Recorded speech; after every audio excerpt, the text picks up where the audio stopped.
The Facebook you once knew has transformed into something much bigger and much scarier.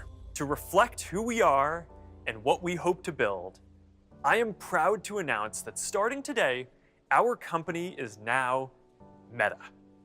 Mark Zuckerberg has rebranded it all as Meta, claiming he's building the future. But the future he's building might not be one you actually want to live in.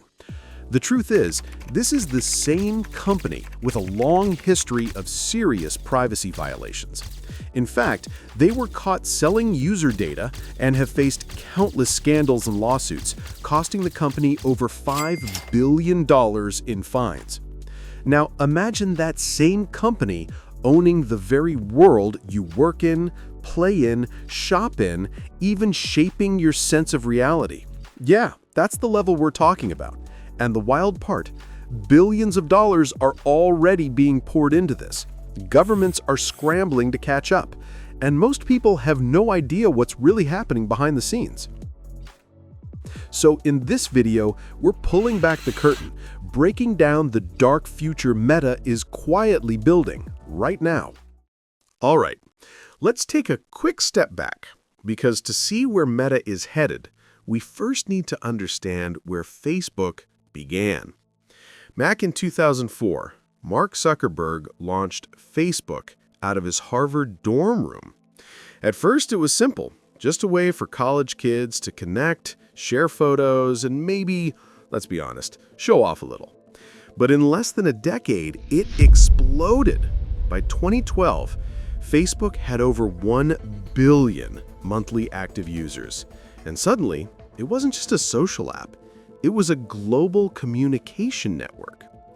And here's where things started to get complicated. Facebook wasn't just connecting people, it was collecting them. Every like, every comment, every scroll, it was all data. And that data became gold. Advertisers poured in billions, and Facebook became one of the most profitable companies on the planet. But then came privacy scandals. And suddenly, Facebook's image was in serious trouble. And this is exactly when Zuckerberg made his boldest move yet. In 2021, he announced that Facebook wasn't just Facebook anymore. The company was rebranding to Meta. Why? Because Zuckerberg didn't want Facebook to be remembered as just a social network with baggage. He wanted to diversify from its advertising-dependent business model and appeal to younger generations by reinventing the company. Mark Zuckerberg saw the pandemic-driven acceleration of online activity as a precursor to a new, more immersive internet, where Meta could set the rules and build its own ecosystem.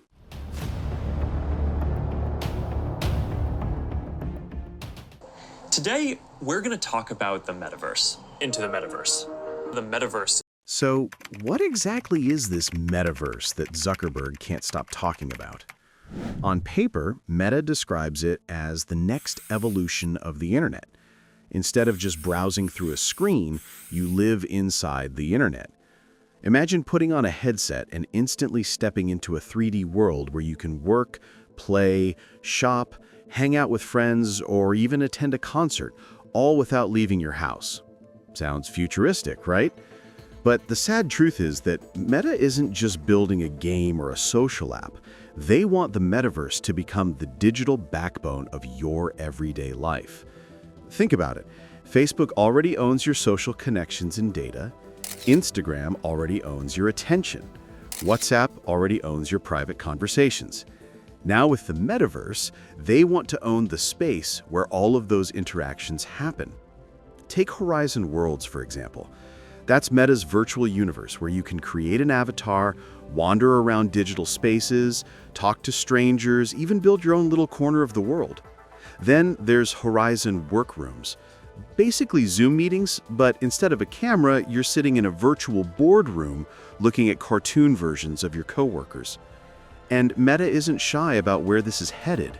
A lot of people think that the metaverse is about a place, but one definition of this is it's about a time when basically immersive digital worlds become the primary way that we live our lives and spend our time. Zuckerberg has literally said he wants a future where people spend most of their waking hours in digital spaces. He's pouring tens of billions of dollars into VR headsets, AR glasses, and software platforms to make sure that when this shift happens. To put it simply, the metaverse is Facebook on steroids. Instead of scrolling through posts and a bunch of ads, you're surrounded by them.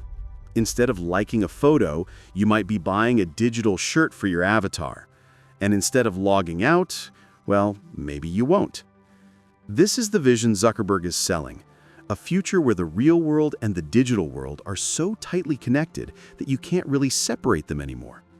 And if that sounds exciting to you, hold that thought, because this vision comes with some pretty dark consequences. Okay, so on the surface, Meta's vision sounds kinda cool, right? A world where you can work from anywhere, hang out with friends across the globe, or attend a concert without leaving your couch. But what most don't know is that the metaverse isn't just about possibility, it's about power. And when you dig deeper, the darker side of this vision starts to show. Let's start with privacy, something Facebook has never exactly been great at. Facebook may be facing its worst crisis ever. It follows revelations that the personal data of users was misused by a political consulting firm, and concern the problem could be widespread. Facebook's privacy scandal larger than first reported. Now to that breaking headline about Facebook under fire this morning over a new report about the company sharing your information with Apple, Microsoft, and more. For a long time, Facebook has faced repeated privacy controversies. The biggest came to light in 2018 when CEO Mark Zuckerberg appeared before the Senate Judiciary and Commerce Committees to answer questions about his role in the 2016 presidential election and how the company handled user data after a massive privacy scandal. The name you've probably heard before, Cambridge Analytica. In case you don't know, Cambridge Analytica was a political consulting firm. In 2014, it secretly harvested data from up to 87 million Facebook users through a personality quiz app. That data was then used to build psychological profiles of voters, enabling the company to run highly targeted political ads during the 2016 US election and the Brexit referendum. When you discovered the Cambridge Analytica that had fraudulently obtained all of this information, why didn't you inform those 87 million? We did take action. We took down the app, and we demanded that both the app developer and Cambridge Analytica delete and stop using any data that they had. Do you think that you have an ethical obligation to notify 87 million Facebook users? Senator, when we heard back from Cambridge Analytica that they had told us that they weren't using the data and had deleted it, we considered it a closed case. In retrospect, that was clearly a mistake. When this came to light, Facebook admitted it never told the FTC about the data leak. They simply considered it a closed case. During the hearings, Facebook admitted it had not verified whether the data was actually deleted after requesting Cambridge Analytica to erase it. Well, this wasn't just about one company screwing up. It exposed a system that was built to prioritize data collection. The revelations sparked global outrage, led to Facebook facing a record $5 billion fine, and exposed how personal data could be weaponized to manipulate democracy. The scandal ultimately forced Cambridge Analytica to shut down in 2018. 3 years prior to the data leak, a Facebook employee named Sandy Periclas warned the company about these vulnerabilities. Ex-employee Sandy Periclas was a manager responsible for privacy issues and policy compliance around 2011-2012. I drew up a very, very detailed map of the data vulnerabilities of Facebook platform specifically. But it showed the data vulnerabilities of Facebook in general because platform allowed access to a great amount of Facebook's data. In an interview with New York Magazine, he said that he warned the company about data vulnerabilities, especially how third-party apps could access data through Facebook's app platform. He noted issues around data about friends and that the company lacked engineering resources and visibility to monitor what third parties did with data once it left Facebook servers. He also added that Facebook prioritized data collection over user protection. In his words, the fact that Facebook prioritized data collection over user protection and regulatory compliance is precisely what made it so attractive to advertisers. You can see that over and over, Facebook prioritized data collection over safety. In fact, in 2021, a former Facebook product manager, Frances Haugen, told 60 Minutes that Facebook doesn't care about user safety and privacy, they're after money.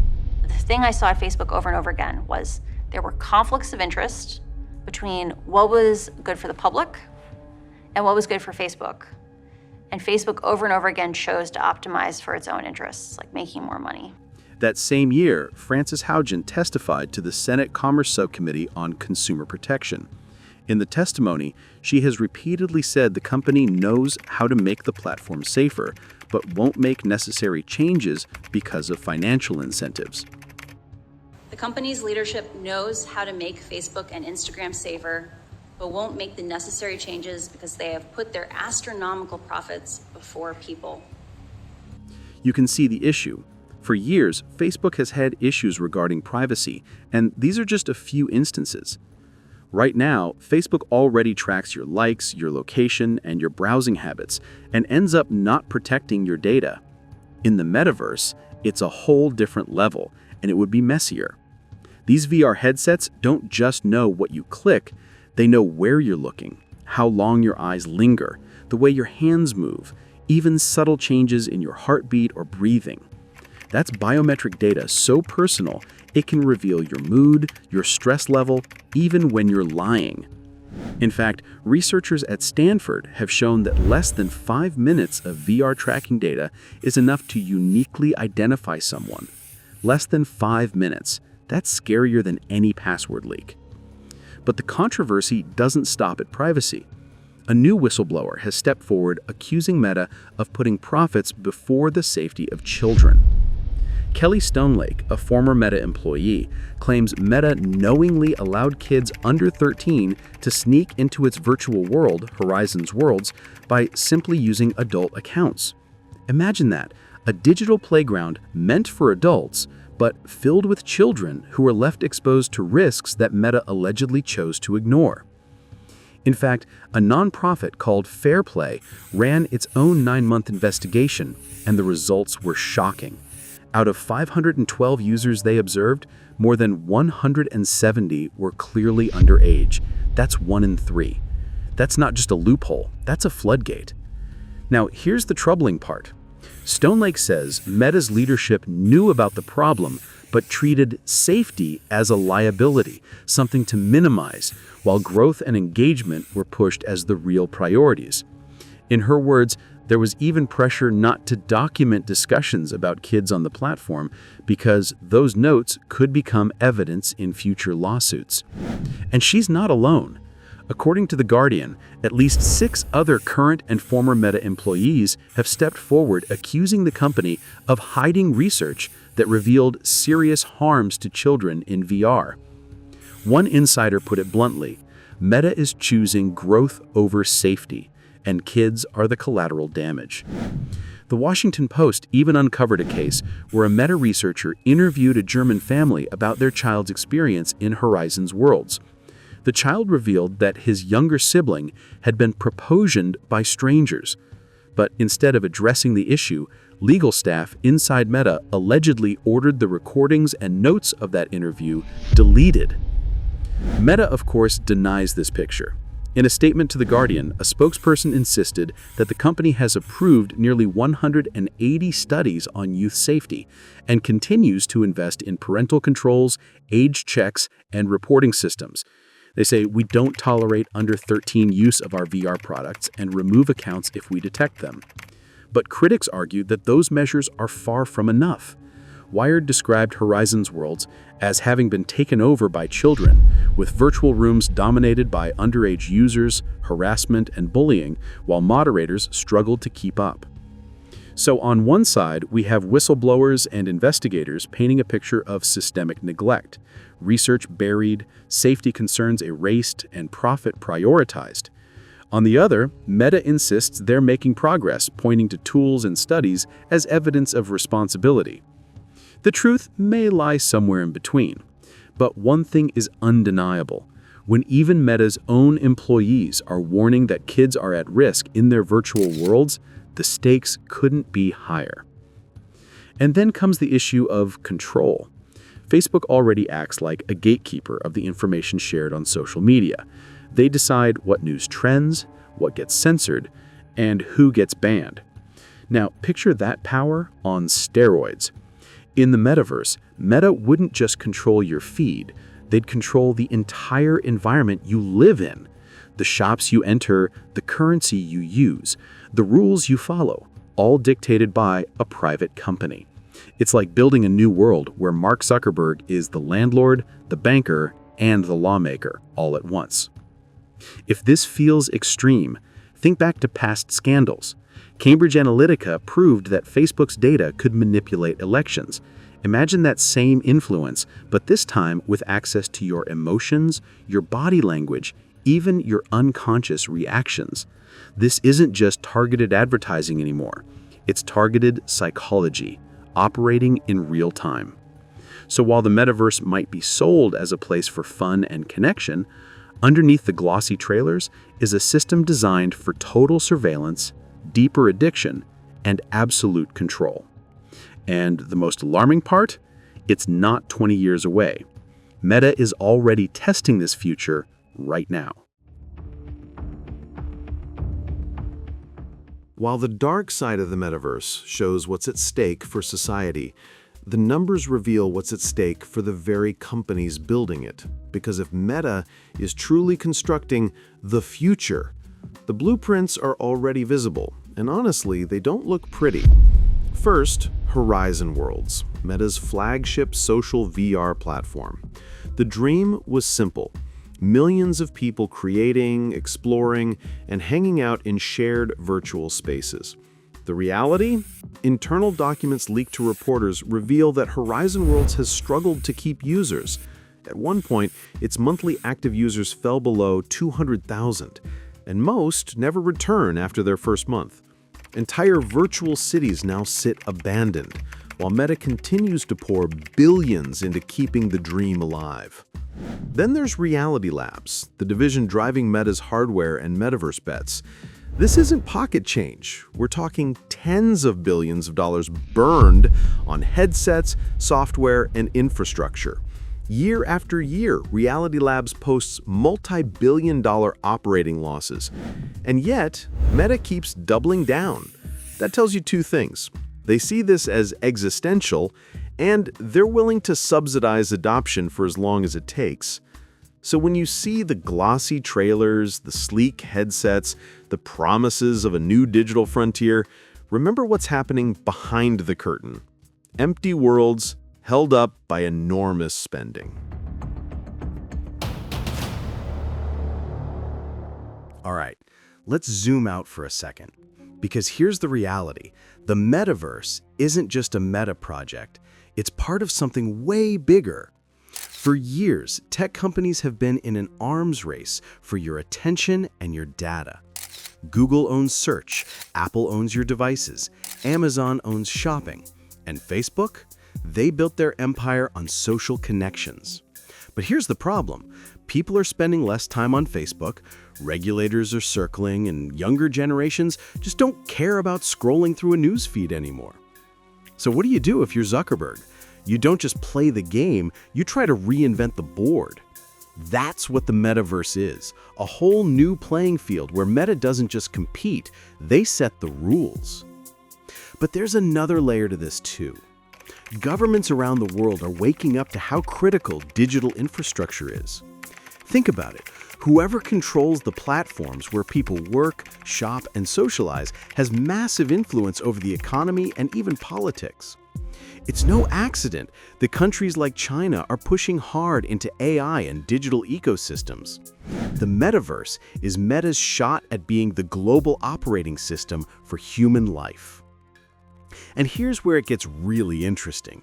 The vision isn't just about games or VR headsets, it's about building a new kind of economy. We're talking virtual currencies, digital property, jobs that exist entirely online. Imagine buying land in a digital city, paying rent in Meta's tokens, attending work in Meta's offices, and relaxing in Meta's entertainment spaces. That's not science fiction. People are already doing this in smaller platforms like Roblox and Decentraland. Meta just wants to scale it to billions of people. But think about the power shift this creates. If the internet today feels centralized around a handful of giant companies, the metaverse takes that to the next level. Instead of dozens of websites, you'd have one immersive environment. Instead of competing with other platforms, Meta could become the default entry point into digital life. That's monopoly power on steroids. So when you put it all together, the bigger picture is this. Meta isn't just trying to sell you a VR headset. They're trying to build the next version of the internet itself, one where they don't just connect people, they control the architecture of reality. And if that sounds dramatic, it should. Because once you understand the stakes, the metaverse isn't just about entertainment. It's about who controls the future of human interaction. If this opened your eyes or made you think twice about where tech is taking us, do me a favor, hit that like button so more people see this story. Drop your thoughts in the comments because I read all of them, and subscribe if you want to keep exploring the hidden truths behind the tech that runs our lives.